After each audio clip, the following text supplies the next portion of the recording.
Whatever your dreams, HCC can make them reality. College classes, extra training, a new career. Be whatever you want to be. From HCC, you can go anywhere. HCC. Smart decision. Let's talk Texans. Do they have any needs? Do they? What type of question is that? When you ask if they have any needs, I have to give you three of them.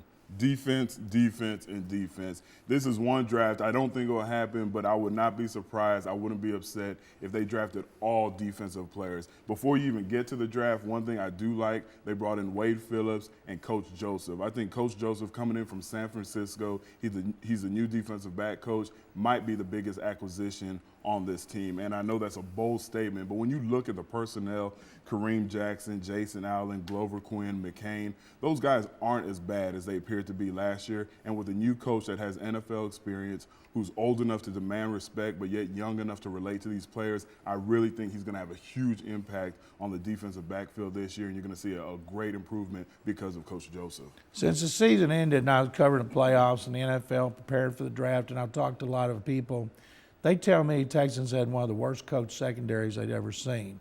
And that's one reason they fired David Gibbs. Frank Bush, the coordinator, had to pay for it with his job as well. Of course, Gary Kubiak's ultimately responsible because he hired Frank Bush. And Wade's a very confident guy, and Wade always says something, and you played 12 years. Why do more coaches not say this? Wade says when you're drafting or free agent or whatever, you find what the guy does well, try to maximize it, and what he doesn't do well, you try to minimize it. That sounds so simple, but they said last year the Texans put those DBs in situations that they couldn't handle, which maximized their weaknesses. Why is that such a hard thing? It's not that it's hard. They overthink. And I love what you quoted Wade Phillips is saying. In football, it can get complex when you look at the plays, you look at the playbooks, but it's still catching, tackling, running, and throwing the ball. It's still very simple, and don't overcomplicate it. And just as you said, when you look at a player like Mario Williams, I think his best asset is his pass rushing, is his speed rush. So you put him on the edge and you let him speed rush, and you don't overcomplicate, and that goes for the linebackers and for the DB. So hopefully Wade Phillips will stick to what he told you and keep it simple when it needs to be simple and just maximize everybody's strengths. And when they're in a situation where certain players'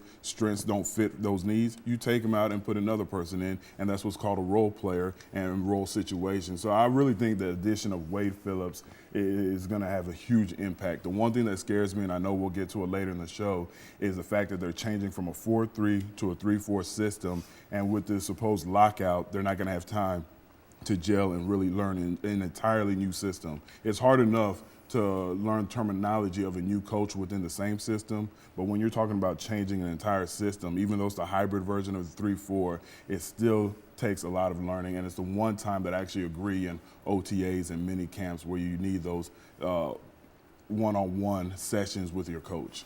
I know you didn't have this at Rice, but they're going to have to use the KISS method, keep it simple, stupid, when they come out, because that's going to be so important. But who are some of the players? Now, we're going to give our picks at the end of the show about who we think the Texans are going to take.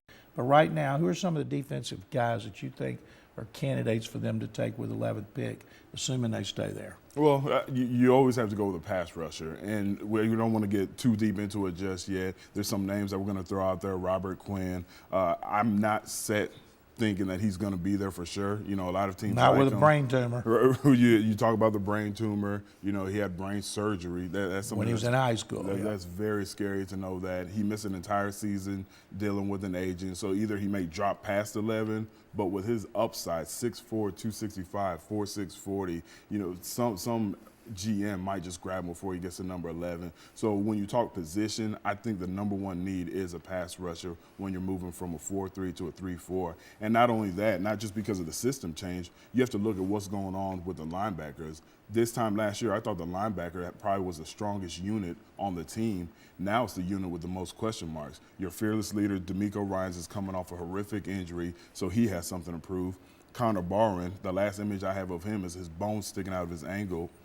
So he has something to prove. Then Brian Cushing is going to his third position in 3 years when you think about it. He was playing outside linebacker in the 4-3 when he was drafted. They moved him inside. That didn't work. Now he's going to be inside in a 3-4. So he's learning 3 positions in 3 years. So he has something to prove to see that he can adapt to that new system. So I think the biggest question mark isn't the defensive backs, it's the linebacker position.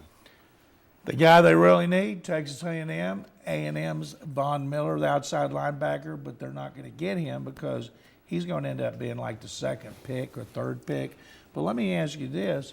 If Gary Kubiak's job is on the line, we all know that. They're not going to go 6 years without making the playoffs or at least having a winning record.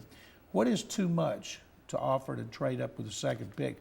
Would you give up a 1 this year, a 2 this year, and a 1 next year? I wouldn't give up any picks this year. I believe the NFL draft is a gamble, and you find so much value in the second, third, fourth round. So I would not give up any picks. What I would do to try to move up is give up players. The package that I put together when I was in my office pretending to be Rick Smith, the GM, I put together a package of Steve Slayton, who I think other teams feel is going to be productive still, Amobi Okoye, who for whatever reason Wade Phillips never mentions when he talks about the future, and the number 11 pick. So if you package a deal with Amobi, Steve Slayton, the number 11 pick, I think you can move up in the draft and nab the guy you want. I don't know if that'll get you all the way up to number 2. Well, you tell me a GM dumb enough to make that deal. Here's Steve Slayton, hadn't run in 3 years. Amobi now, some people call Amobi Okoye a buzz, but to me, a buzz is Vernon Golston from the Jets. Amobi started 4 years. He plays the run well. He's been a bust as a pass rusher, but he's a 4-3 tackle. I think that's why we don't hear more about him.